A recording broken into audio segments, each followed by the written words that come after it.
Okay, so we have a new episode of Legends and Leaders, and today it's great to have Jim here. Jim, you're the CEO of Hyperice, a company that's like decided to take on, the initiative of really helping athletes and people even outside of just professional athletes have the highest quality and most technologically advanced performance recovery equipment and really try to make something that was kind of like only allowed for a certain level of individual athletes and be accessible to so many.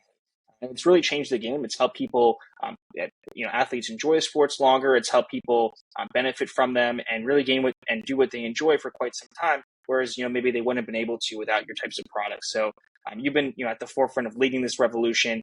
It's been an entirely new category that's been created and really led by you. And so I'm excited to have you here and to get into your story. I appreciate it. Thank you, Ben, for having me on. I'm excited to chat today. Awesome. So, where did your passion for business leadership and sports come from? Was it something that you had as a kid? Did you always think, hey, I'm going to be, lead something in this category or lead a sports tech related company? Like, where did this kind of passion begin for you? Yeah, it's a interesting question. I mean, I grew up in sports, and I actually grew up in Silicon Valley area. So my father was in kind of the entertainment field. He worked on video games. One of the first engineers and programmers for Atari way back in the game, and then worked for Sega. So I was kind of around the sports entertainment industry, and I played sports, and always had a passion for entrepreneurialism. Like even as a young kid, like always trying to figure out ways to like make a buck or do some sort of sale outside where I could generate some revenue. So that was kind of built within me.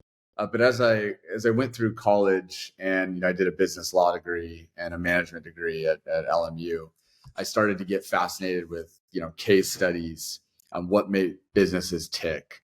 And I did a master's degree, did an MBA there as well, and continued that kind of evolution of just thinking about the intersection between sports and technology. Those were two things that I really was fascinated by. Sports, it being that I played it, right, and I was into it. And then technology because it was always evolving and there was opportunity for disruption all the time. So those two things kind of, business, sports, and technology were three things that really just excited me. And graduate. I was actually working at AEG for the Lakers and the Clippers for a while early in my career while I was going to grad school and getting my MBA, and leveraged that into an opportunity that was entrepreneurial at Citigroup, and then a smaller company called Sports Concussion Institute that was on the forefront of concussion innovation in the really early stages. That kind of got me into this entrepreneurial nature in sport.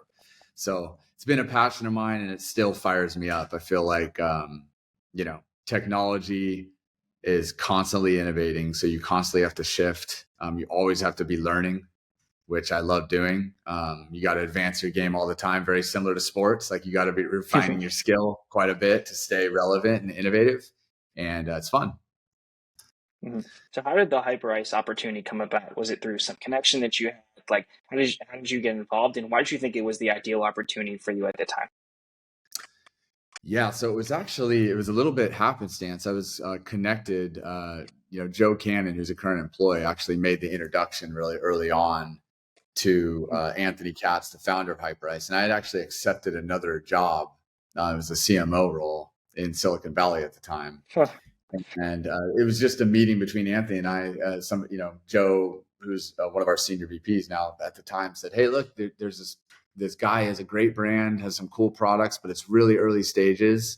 And you have a lot of business acumen. You've grown and scaled companies. You guys should just meet and talk." And there was really no intent behind it. So I had lunch. Anthony and I really saw a lot of synergy together just in thinking about the landscape on how the recovery space didn't really exist yet. And there was a big opportunity. And we also aligned on, can we be a company like Apple, which is very disruptive, where we come out with 1 to 2 game-changing products every year that can advance performance, advance longevity, contribute to injury prevention initiatives, and be that company in recovery at the time.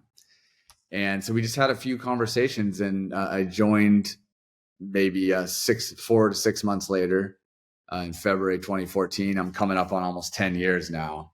And it's an awesome ride because at the time, the category really didn't exist. And, Anthony saw around the corner with the first ice compression device. And then when we met, it was, hey, look, let's get into electronics and really like, how big can this be? How impactful can it be? Yeah. And so it really was a little bit of luck. My background certainly set me up for the role, and my passion for the space, and, a lunch meeting in Long Beach. So Jim, you mentioned that there really wasn't this industry, at the time. It was entirely new, and when you were getting involved, it was more of a focus on shifting towards technology. How did you Right. convince or even go about marketing products that were recovery and really technology oriented when there really wasn't much of a case study or something to lean back on to give you that analysis and insight of how to go about that? So what did you do to really figure out how we can market this and how we can build products in this category? Yeah. So one of the differentiators for us, even in the early stages, is we had this connection to athletes, right? That was kind of the DNA of the company. If you ask a lot of people, they say, you guys are really innovative, you're connected to sports, and, you guys are disruptors, right? And when we started in the early stages, getting our products out there to the world's most elite athletes, we went to the teams first and the athletes first, because they knew that a professional organization is going to spend the most time, energy, resources on the best physios, the best doctors, the best sports performance experts. They're going to buy the best technology to keep their multi-million-dollar assets on the field, right? You want to protect LeBron James. You want him on the court. You want Patrick Mahomes playing in a game, right? So you're going to do what you can to keep him healthy and to advance his performance.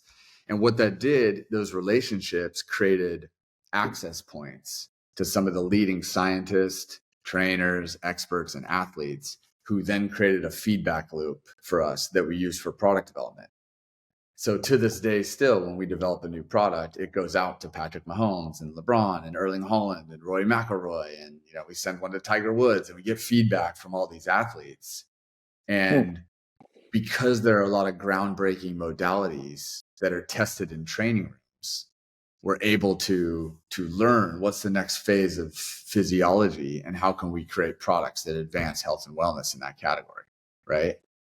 So I think it's an awesome question, Ben, and I think it's a huge part of our differentiation and our ability to continue to be disruptive within this category. Mm-hmm. Jim, how would you say, look, Kobe Bryant was one of the first, people, really, I think the first athlete, significant athlete that the product was tested on and helped improve it a lot. How would you say that his culture and maybe Mamba mentality or some of the other things that he did impacted the business today? Maybe if you could share like some of the ways that he helped lay a foundation for how you guys deal with athletes, how you communicate with them, and create product today. Yeah, and Kobe's a huge part of the founding story. And, I don't know if you knew this, but the name Hyperice was actually inspired by Kobe's Hyper Dunk Huh, Nike shoe, right? So Hyper Dunk really? was a really popular shoe. Yep. And Hyper Ice, icing is the pillar of recovery. So, that was the inspiration behind the name Hyperice. So the really early founding story, Anthony Katz, founder of Hyperice, got into his late 30s, mid 30s, and his body started breaking down, right? He was like, hey, there's no recovery brand and my body's starting to break down. I can't do the things I love anymore, right? He was a basketball coach and a teacher. And so he went out to, engineering groups and said, oh, I have this idea for ice compression. Like, can we create a better way to ice? And he was introduced by one of his friends to Kobe, who said, I have access to Kobe. Why don't you show him one of my early prototypes? So he went in there and he was all excited because he's a huge Lakers fan and Kobe fan. Showed him, and Kobe's like, great idea, but you're not even close, right? This needs a lot of work. But if you can make something that I'll wear and the NBA players that's adaptable and ergonomic, I'll wear it on the sidelines. And he was like, I gotta hit this. This is Kobe Bryant. So went to aerospace engineers, developed a product, brought it back to Kobe, months later. There's a lot of feedback back and forth. And finally, boom, had a product that Kobe liked. He wore it on the sidelines. It blew up within the NBA. So people were calling at the time, this guy in his car who has this really cool ice compression device, Dwayne Wade, Chris Bosh, all of that. So that was kind of the early story. And actually, 6 months, every year when we came out with a new product, we'd present it to Kobe first. Like, we'd go down there and AK would go down there and basically say, here's the new device. We put your name on it or whatever. We want you to see it before everybody else. And 6 months before, he passed, we had shown him one of our new products. And he was just like, it's so cool. You guys made it. Like, I can't believe this came from that early idea. And he was always really closely connected to the brand. And he's a huge part of the story. Didn't know that. Very, very meticulous too. He was very, very intentional and meticulous with design, aesthetics, strategy, just like he was on the court. Same type of guy on the business side. Mm-hmm. So when you're going about, Jim, creating a new type of product, right? You want to create one or two, innovative products a year. How do you go about determining which categories we should approach and what new technology we should implement? I mean, there's probably a lot of different feedback you're getting from athletes. How do you focus on the Yeah. signal from the noise? Yeah, it's a combination between internal product development team, definitely like senior leadership, like C-suite, thinking about strategically where it fits, and then scientific advisors and athletes, right? Hmm. So we're constantly looking at trends. We're looking at new modalities and categories like contrast therapy, heating and cooling, all electronically. When we launched the Hyperice X, that was something that was a very disruptive product in a modality that is starting to emerge now. And there's more science behind it. So we're looking at science, we're looking at data, we're looking at like trends, right? And then our rule is it's got to be something that is really good and disruptive. We're not going to make a Me Too product. So if it's going to be something that's average and we're just doing it to do it, it's not for Hyperice. Like we've developed a brand, I hope and I think that is known for innovation. And I think we're pretty good humbly about seeing around the corner. And as your brand gets stronger and you have more eyeballs and you have a reputation, it becomes more and more important to stay innovative and to stay around the corner, to not sit back and say, hey, look, we don't need to be really pushing ourselves. So I think that's a big part of what we do well, is we're constantly pushing to figure out what that next big product is, figure out what's coming around the corner and what type of modalities are changing the body, right? And it makes it fun. It keeps us on our toes. For sure. So there was an Yeah. acquisition, Jim, that you guys did, the Normatech acquisition, that you could argue, they were competitor and had some really interesting, innovative features of what they were building. You guys acquired them. In hindsight, like, what has been the biggest value out of that acquisition? Ooh, that was a transformational acquisition for us. It was our biggest acquisition by dollars. That was a big one, right? And when you look at those two companies, they were really strong based on the East Coast, and we were really strong based on the West Coast. And both companies had a great reputation with athletes and within the performance category. They were a little bit stronger in endurance, right? We were stronger in fitness and retail. And we had always worked together indirectly because we'd go to an event, we'd go to a show, and they would be right next to us, right? And so we built a really good relationship. We actually did a lot of collaborations with them before we were one company. So it was something that we had always kind of just talked about internally, like, what if, this was one company. And, we had a really big year in 2019 and we're in a place to make a really big move. And, made that acquisition. And one of the things we really valued, it wasn't just the technology, it was the people, right? They had a great team. We had a great team. And together, because we were stronger in different areas, we felt like we'd be unstoppable, right? Together. So we put the companies together. We made that big acquisition. We brought the cost down, the MSR, the consumer price down quite a bit, did some rebranding of the product and some positioning. And, I've tripled the revenue essentially over the last 3.5 years. So, Jim, since you've been involved, there's been a lot of strong revenue growth. You mentioned the year 2019 that, that growth enabled you to do the acquisition. What do you think has been some of the most impactful things that you've implemented, maybe from a managerial standpoint or other avenues that have led to this strong revenue growth that's really enabled you to raise much further? You guys just raised a recent $100 million strategic growth capital. So what do you think that you've implemented that's helped really grow revenue? Yeah, I think it's been a combination of things, but I think we have really strong distribution, and that distribution strategy is always changing, right? Like, we're always thinking about, okay, this year we're going to focus more on retail, and next year we're going to focus more on sports performance, and the next year it's going to be international business. Like, where are we strong, where are we weak, and how do we fill in the gaps? But I think it comes back to this relentless approach of innovation. I really do. It's like, if you continue to make really cutting edge, groundbreaking, awesome products, And Mm. all the marketing we do is obviously important. You have to storytell, you have to teach people about the products, you need to generate reach through all the strategies around digital and partnerships and all of those things. But if you have exceptional products, the word of mouth, the referral sources, everything gets accelerated exponentially, right? Mm. And so if we create great products now that we have distribution and we have a brand, it's always evolving, right? Um, and people expect those products to be quality, and they actually change the way that you feel, and they have a real impact on the way that you move or the way you recover. The combination of that and the marketing, the cool factor is magic, right? And so that's where we stay. We try to stay to the core. Like our DNA is in performance, right? And uh, our DNA rooted in innovation, and we can't go too far outside of that because that's what's made it successful. But then there's a lot of things. You're the loaded question there. I think like the emergence of international business in 2019 and 2020, right?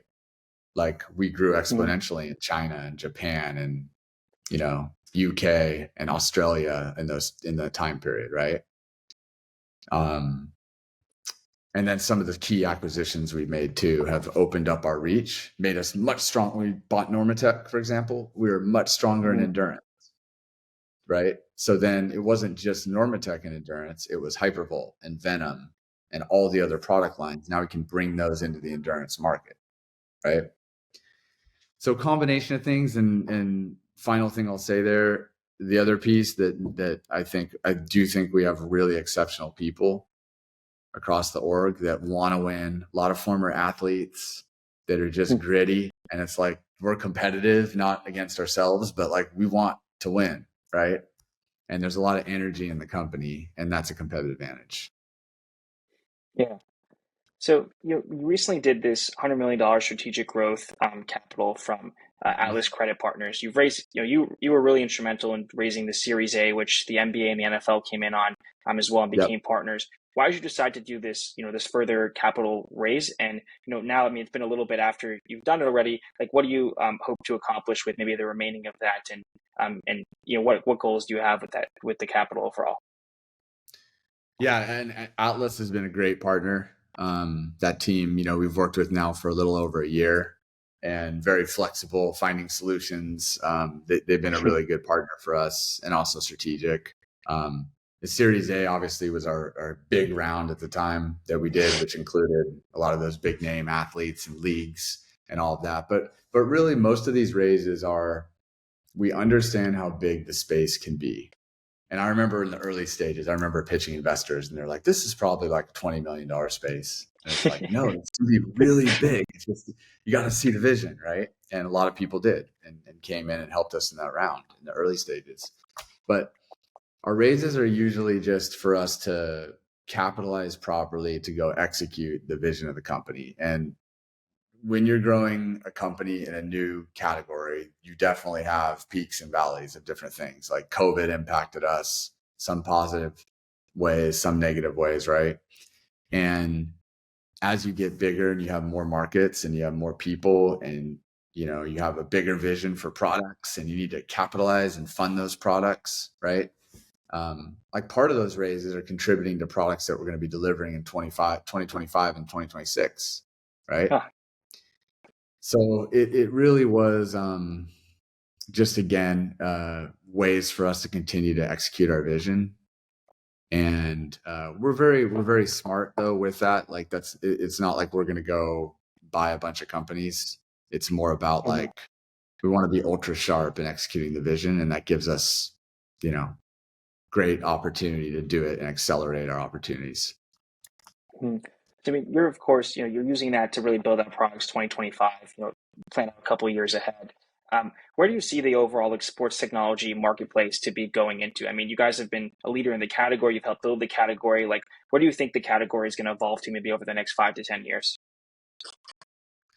Yeah, I think it's still in the early stages. So there's a lot of scientific studies that are happening right now, and you'll see the results of those over the next 2 to 3 years because they take a lot of time, right? So I think there's going to be more credible and tangible science that comes out around the human body, specifically soft tissue. and the way the body moves. Fluid dynamics is an area that's really getting a lot of attention right now, and that's going to spark expansion of the recovery category. I think it'll move a little bit more into medical at that point, right? I think it'll move a little bit more into body maintenance in the workplace because people understand that it can increase longevity, how long we live, right? Things like that. So I think it'll become more meaningful to the general consumer because they'll understand it more.